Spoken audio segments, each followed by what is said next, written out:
This morning's reading comes from Matthew's Gospel. It's Matthew chapter 22 and verses 34 to 46. And it's the third question that the religious authorities bring to Jesus after his triumphant entry into Jerusalem.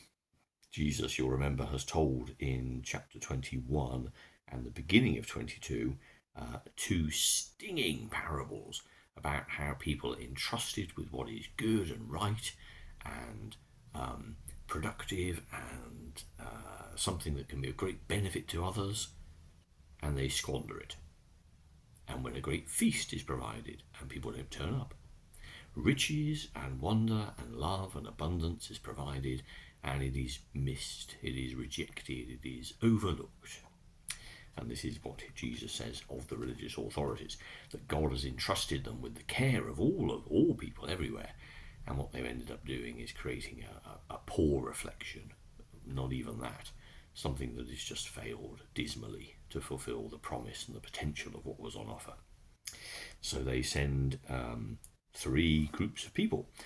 First of all, they send off some of their disciples, the Pharisees' disciples, and members of Herod's party, who ask him about paying taxes, which was last week's reading. Some Sadducees then come and ask him about the question about rising from death. And then this week we have the Pharisees themselves. One of them comes to trap Jesus.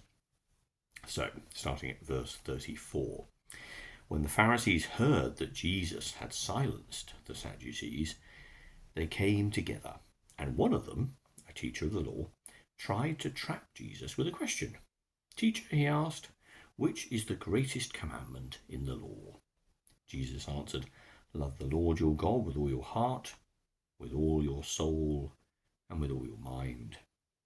This is the greatest and most important commandment. The second most important commandment is like it. Love your neighbor as you love yourself. The whole law of Moses and the teachings of the prophets depend on these two commands."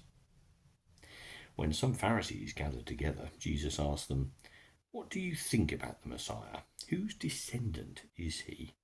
"Well, he's David's descendant," they answered. "Well, why then," Jesus asked, "did the Spirit inspire David to call him Lord?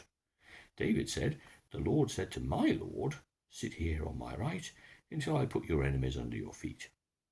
If then David called him Lord, how can the Messiah be David's descendant?" No one was able to give Jesus any answer, and from that day on, no one dared to ask him any more questions. So Matthew has constructed this narrative with three questions. We have the three parables about the failures of the teachers of the law and the Pharisees, and then we have three questions which try to trick Jesus, try to show him as not the clever person who he appears to be, but someone who hasn't really thought out what he's talking about. In terms of the Great Commandment, the Pharisees bring to Jesus a question which is often debated, or was often debated in those times. Which one of the many laws is the most important? And you see, in that sense, trying to narrow down to the tiniest piece what is truly important, instead of thinking of the big picture. In the second debate, when Jesus talks about the Messiah, instead of narrowing him down to be a descendant of David, he broadens him out to be actually the God who made all things, and that this whole idea of being a descendant isn't really the point at all. So you have two different approaches to the conversations that are had. Jesus isn't saying that the other laws and the other regulations from the Old Testament aren't important and aren't useful, but everything else depends on this. I mean, you could talk about how people behave in a shop, for example. You could say to somebody behind a counter, well, it's important that you register the sale on this machine, and it's important that you update the stock over here, and it's important that you provide the article that someone has bought in a paper bag, or whatever it might be, the steps. But what's really important behind all that is how the person is. Are they friendly? Do they listen to what the person says? Are they attentive? Do they make the experience nice? And so with the teachings of Jesus, yes, it's all very well having these laws and regulations, some of which are helpful, some of which are completely man-made, and are just, well, they're just other things. But it's the attitude, isn't it, of how we are. Because it doesn't matter if we fulfilled 25 laws written in the Old Testament today. If we've been horrible to another person, if we've been dismissive to another person, if we haven't cared, if we've been judgmental, if we've been quick to dismiss somebody for the flimsiest of reasons, if we've let our own prejudice rule our lives instead of God's love, then we've missed the plot. It doesn't matter what religious observances we think we've ticked off. It's about how you live your life. And you can't narrow that down to, well, I'll just do that, then I'll be okay. You broaden it out to be your entire being. The words you say, yes, but the way you live your life, how you use the time entrusted into your care by the God who loves you. That's the measure of a life, one that is shot through with those basic principles that God must be at the centre of everything you say and do, and you must treat everybody else in the world like they matter, like they too are loved, as you are indeed. That all of us are brothers and sisters to one another, because we're all God's children. And there should be no barriers, no prejudice, no division. This vision of unity is the kingdom of heaven on earth, and it's a great and mighty vision, so at variance with our natural tribal evolution. So the great commandment shoots through everything. And in terms of the question of the Messiah, yes, well, God in human form, the Messiah is less about being a descendant of someone with a label and more about being the God of eternal love, the God who is here and now.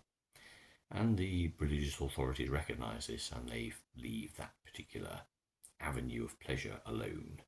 No longer do they think we're going to be able to trick this man into saying something that we can accuse him of and bring some legal proceedings against. We're no longer going to get that approach, so we'll just have to leave it. It just isn't going to work. It's not going to happen. So they leave him. It's a tremendous section in terms of our own attitudes to God, isn't it? We want to narrow God down and say, so what is it, Lord? What's the one thing that we need to be doing? And the one thing ends up being the most important big thing that shoots through everything else, because it's attitude, it's about motivation.